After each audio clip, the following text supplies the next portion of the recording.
সূরা কাফের ৪০ নম্বর আয়াত। আল্লাহ বলছেন, আউযু বিল্লাহি মিনাশ শাইতানির রাজিম, ওয়া মিনাল লাইলি ফাসাব্বিহু ওয়া আদবারাস সুজুদ। রাত্রির কিছু অংশে তার পবিত্রতা ঘোষণা করুন এবং নামাজের পশ্চাতেও।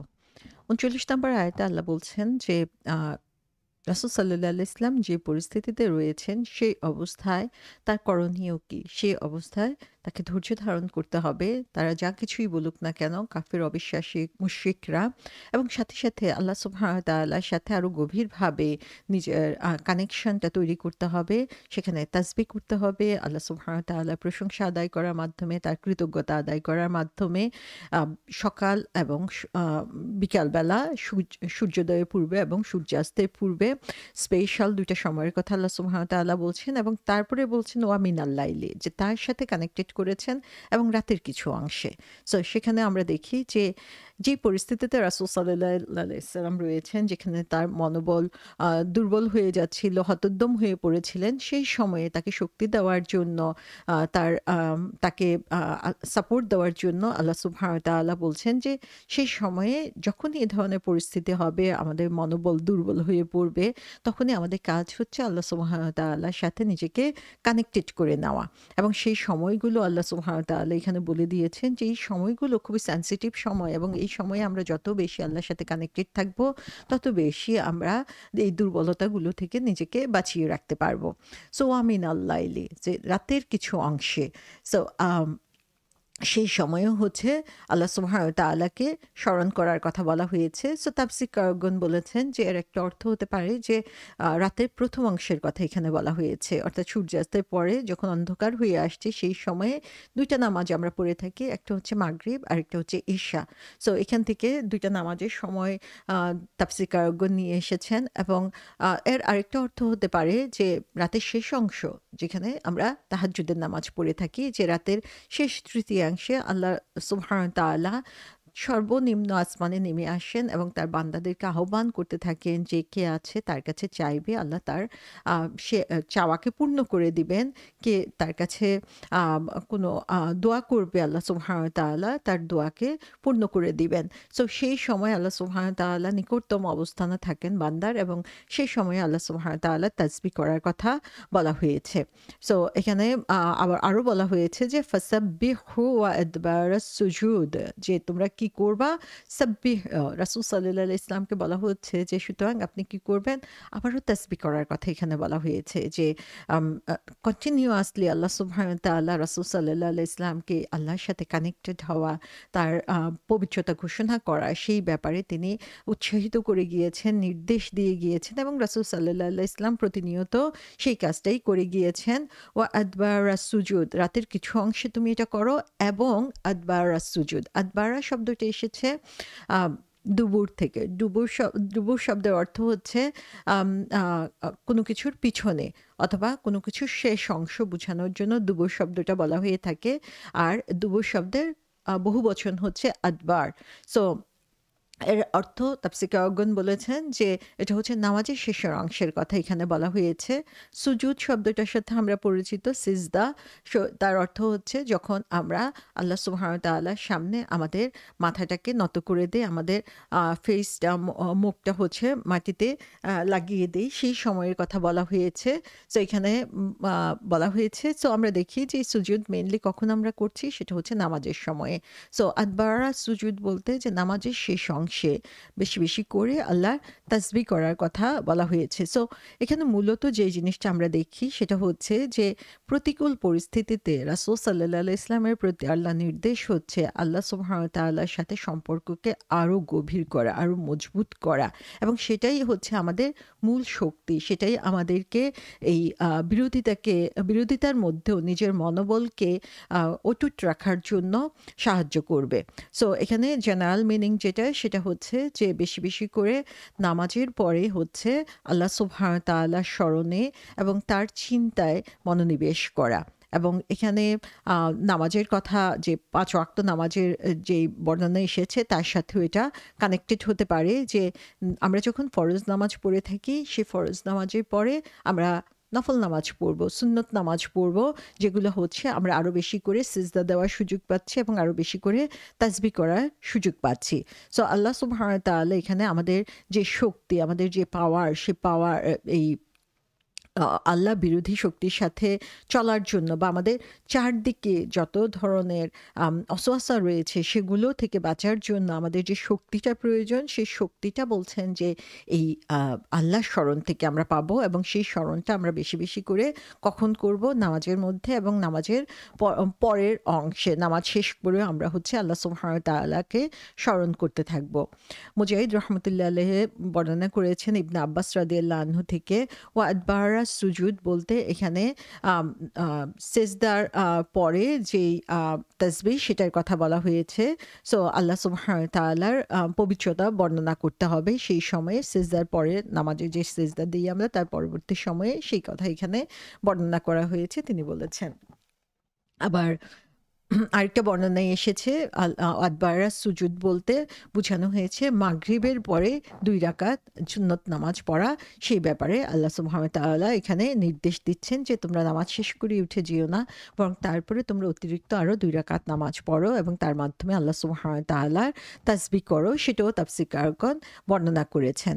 সো এখানে আফটার প্রেয়ার অর্থাৎ নামাজের পরে তাসবিহ করাটাকে অনেক গুরুত্ব দেওয়া হয়েছে, অথবা নামাজের পরে ভলান্টারি প্রেয়ার যেগুলা সুন্নত এবং নফল নামাজ, সেই ব্যাপারে গুরুত্ব দেওয়া হয়েছে যে সে তার মাধ্যমে আমরা হচ্ছে বেশি বেশি করে আল্লাহ সুবহানাহু ওয়া তাআলার সাথে নিজেকে সম্পর্কটাকে গভীর করে নিতে পারি। মুজাহিদ রহমতুল্লাহ আলাইহি এখানে সুজুদের মাধ্যমে বর্ণনা করেছেন আমাদের 5 ওয়াক্ত যেই ফরজ নামাজ রয়েছে সেই ফরজ নামাজের কথা, এবং তার কথা অনুযায়ী হচ্ছে এই সিজদার পরে বলতে তিনি নামাজের পরে আমরা যে প্রত্যেক নামাজের পরে যে ধরনের তাসবিহ করে থাকি সেটা এখানে ইনক্লুড করা হয়েছে, তিনি সেটা ব্যাখ্যা করেছেন। সো মুজাহিদ রহমতুল্লাহ আলাইহি এবং অন্যান্য স্কলারদের মতামত অনুযায়ী এই এগুলো হচ্ছে নামাজের সময়কে আল্লাহ সুবহানাহু ওয়া তাআলা বর্ণনা করেছেন, যেটা আমরা দেখতে পাই যে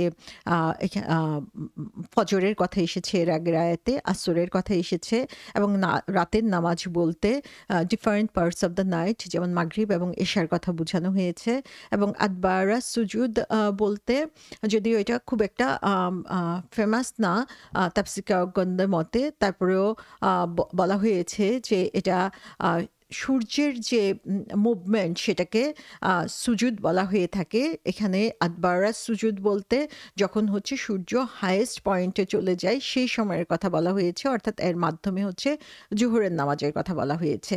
সো সূর্য যখন হাইয়েস্ট পয়েন্টে থাকে তখন জোহরের নামাজ, সূর্যের মুভমেন্টের সাথে সাথে এই সময়গুলোকে বর্ণনা করা হয়েছে নামাজের সময়গুলোকে।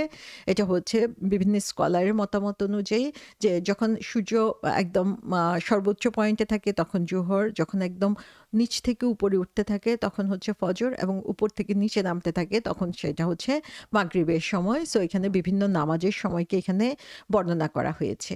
আবার আমরা দেখি ইবনে আব্বাস রাদিয়াল্লাহু আনহু এবং কাতাদা, দাহাক, বিভিন্ন তাফসীরকারগণের মতে যেটা হচ্ছে এখানে নামাজের কথা সরাসরি বলা হচ্ছে না, বরং নামাজের বাইরে আমরা আল্লাহ সুবহানাহু ওয়া তাআলাকে যে স্মরণ করব সেই কথা এখানে নির্দেশ দেওয়া হয়েছে, অর্থাৎ বেশি বেশি করে তাসবিহ করা, জিকির করা, তাহাজ্জুদের নামাজ পড়া, সেগুলোর ব্যাপারে নির্দেশ দেওয়া হয়েছে। এবং স্পেশালি হচ্ছে প্রত্যেক নামাজের পরে, ফরজ নামাজের পরে যে তাসবিহ করা হয় সেই কথা এখানে বলা হয়েছে। আরেকটা অভিমত আমরা দেখতে পাই বিভিন্ন তাফসীরকারগণের মতে যে এখানে ফজর, আসর এবং আয়াত 40-এর মাধ্যমে এই যে আয়াতটা আমরা এখন পড়ছি সেটার মাধ্যমে হচ্ছে আল্লাহ সুবহানাহু ওয়া তাআলা আমাদেরকে এক্সট্রা অ্যাক্টিভিটিস, এক্সট্রা কিছু কাজের ব্যাপারে এখানে এনকারেজ করছেন যেগুলো একজন মুমিন হিসাবে আমাদের করা দরকার। এবং ইমাম রাজি রহমতুল্লাহ আলাইহি বলেছেন যে এখানে কেন শুধু 2টা নামাজের কথা বলা হয়েছে সেই ব্যাপারে তিনি ব্যাখ্যা করেছেন যে এখানে ফজর এবং আসরের মতো সব নামাজই এর মধ্যে অন্তর্ভুক্ত। সো এটা কোনো স্পেসিফিক কোনো নামাজের কথা বলা হয় না, সব নামাজের কথা বলা হয়েছে। সেকেন্ড ব্যাখ্যা তিনি করেছেন যে ফজর এবং আসর এই দুটি স্পেশালি মেনশন করার কারণ হচ্ছে এই 2টা নামাজ হচ্ছে মোর চ্যালেঞ্জিং, এবং এই 2টার গুরুত্ব আল্লাহ সুবহানাহু সুবহানাহু ওয়া তাআলার কাছে বেশি, সে কারণে হচ্ছে এই ২ টা নামাজ স্পেশালি উল্লেখ করা হয়েছে।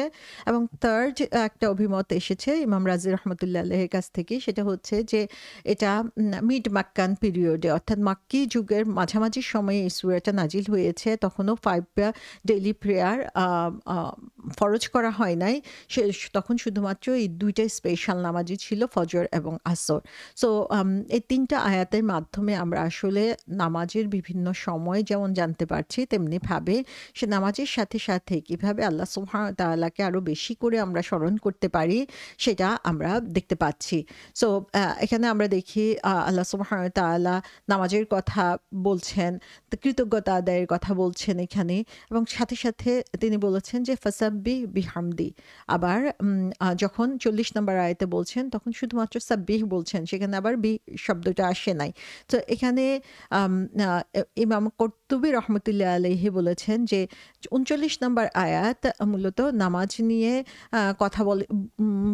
নামাজ নিয়ে কথা বলা হয়েছে, এবং সেখানে একটি স্ট্রাকচার রয়েছে যে কিভাবে স্পেসিফিক ওয়েতে আমরা নামাজ পড়ব, ভেরি স্পেসিফিক মুভমেন্ট, এবং সেখানে নামাজের যেই রুকু সিজদা তাসবিহ সেগুলোর কথা এখানে স্পেশালি বলা হয়েছে। আর ৪০ নম্বর আয়াতে এখানে বলা হচ্ছে যে ফরগেট অল ফর্মালিটিস, যে নামাজের যে রিচুয়াল সেগুলোর কথা বলা হয় নাই, বরং আল্লাহর সাথে ডিরেক্ট কানেকশনের কথা এখানে বলা হয়েছে, যে তোমরা বেশি বেশি করে আল্লাহর সাথে কানেক্টেড হও, যে নামাজের যে ফর্মালিটিস রয়েছে, রুকু সিজদা করতে হবে, কখন কোন দোয়া পড়তে হবে, সেগুলো নামাজের মধ্যে ব্যাপার, কিন্তু নামাজ ছাড়াও তোমরা আল্লাহর সাথে প্রতিনিয়ত কানেক্টেড হয়ে থাকো, সেই কথাটা এখানে বোঝানো হয়েছে। আবু হুরায়রা রাদিয়াল্লাহু আনহু থেকে একটা হাদিস বর্ণনা করা হয়েছে যে কিছু গরিব মুহাজির রাসূল সাল্লাল্লাহু আলাইহি ইসলামের কাছে আসলেন। আমরা জানি যারা মুহাজির তারা হচ্ছেন যারা হচ্ছে হিজরত করে এসেছেন মক্কা থেকে মদিনায়। সো মক্কা থেকে মদিনায় তারা যখন আসেন তখন তারা কিন্তু সাথে কোনো সহায় সম্পদ নিয়ে আসেন না, এবং সে কারণে তার অধিকাংশই দরিদ্র ছিলেন। তারা রাসূল সাল্লাল্লাহু আলাইহি ইসলামের কাছে এসে বললেন যে আল্লাহ রাসূল সাল্লাল্লাহু আলাইহি ইসলাম, যারা আমাদের চেয়ে ধনশালী ধনী তারা হচ্ছে আমাদের চেয়ে অনেক উঁচু স্তরে চলে যাচ্ছে, কারণ তারা বেশি বেশি করে আল্লাহর পথে দান করতে পারছে, এবং তার মানে হচ্ছে তারাই জান্নাতে চলে যাবে এবং সেখানে পার্মানেন্টলি থাকতে পারবে। রাসূল সাল্লাল্লাহু আলাইহি সাল্লাম বললেন যে কেন তোমাদের কাছে এটা মনে হচ্ছে? তখন তারা বলল যে হ্যাঁ, আমরা যেমন নামাজ পড়ি তারাও সেরকম নামাজ পড়ে, আমরা যেমন রোজা রাখি তারাও সেরকম রোজা রাখে, কিন্তু তারা আরো বেশি করে সাদাকা দেয়, যেটা আমরা করতে পারছি না। তারা হচ্ছে বন্দীদেরকে দাসদেরকে মুক্ত করছে, কিন্তু আমরা সেটা করতে পারছি না অর্থাভাবে। তখন রাসূল সাল্লাল্লাহু আলাইহি ওয়াসাল্লাম বললেন যে আমি কি তোমাদেরকে এমন একটা জিনিস বলবো যেটা তোমরা করো, যদি তোমরা এটা করো তাহলে হচ্ছে তোমরা তাদেরকেও ছাড়িয়ে যেতে পারবে এবং তোমাদের চেয়ে বেটার কেউ হতে পারবে না যে না এই কাজগুলো তার চেয়েও বেশি করবে। সেটা হচ্ছে সুবহানাল্লাহ, আলহামদুলিল্লাহ, আল্লাহু আকবার, প্রত্যেক নামাজের পরে ৩৩ বার করে এই দোয়াগুলো পড়া, এই তাসবিহগুলো পড়া। কিছুদিন পরে দেখা গেল সেই মুহাজিররা আবার আসলো রাসূল সাল্লাল্লাহু আলাইহি ইসলামের কাছে। আমরা একটা জিনিস এখানে খেয়াল করি যে তারা কত কনসার্ন ছিলেন এবং তারা আমলের ব্যাপারে কত বেশি আগ্রহী ছিলেন যে কিভাবে আরো বেটার করা যায়, আরো ভালো হওয়া যায়। তো তারা সেই উদ্দেশ্য নিয়ে রাসূল সাল্লাল্লাহু আলাইহি ইসলামের কাছে আসলেন এবং এসে বললেন যে আল্লাহ রাসূল সাল্লাল্লাহু আলাইহি ইসলাম, যারা ধনী তারা তো এই কথাটা জেনে গিয়েছে এবং তারাও এই জিনিসটা আমল করা শুরু করে দিয়েছে, এখন আমাদের কি হবে?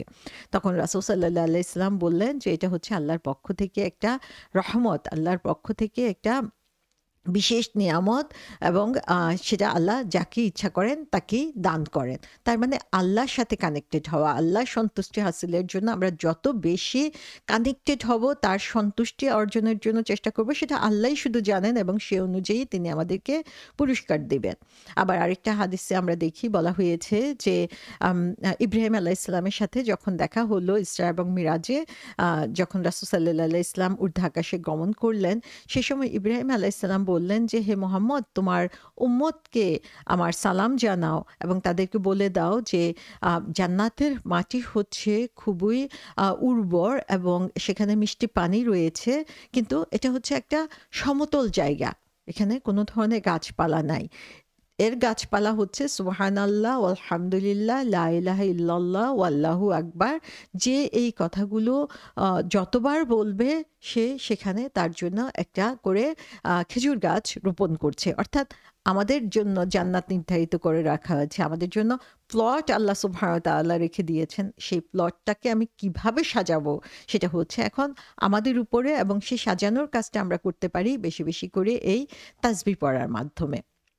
আরেকটা হাদিসে এসেছে যেখানে বলা হয়েছে যে, যে হচ্ছে প্রত্যেক নামাজের পরে, ফরজ নামাজের পরে ৩৩ বার হচ্ছে সুবহানাল্লাহ, ৩৩ বার আলহামদুলিল্লাহ এবং ৩৩ বার আল্লাহু আকবার বলে, আম উম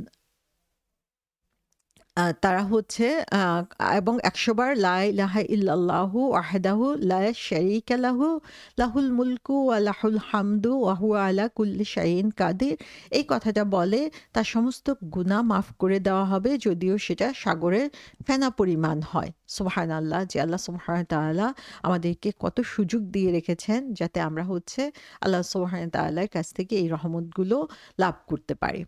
সূরা ইসরাতে আল্লাহ সুবহানাহু ওয়া তাআলা বলেছেন, রাত্রির কিছু অংশ কোরআন পাঠ সহ জাগ্রত থাকুন, এটা আপনার জন্য অতিরিক্ত, হয়তোবা আপনার পালন করতে আপনাকে মাকামে মাহমুদে পৌঁছাবেন।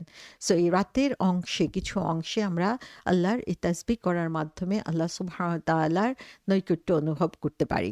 তাফসীরকারগণ বলেছেন যে রাতের বেলাটা হচ্ছে তাসবিহ করার জন্য উপযুক্ত সময়, আর সকাল বেলাটা হচ্ছে ইস্তিগফার, আল্লাহর কাছে ক্ষমা প্রার্থনা করার জন্য উপযুক্ত সময়। আল্লাহ সুবহানাহু ওয়া তাআলা আমাদের সবাইকে এই রহমতের অন্তর্ভুক্ত হওয়ার তৌফিক দিন।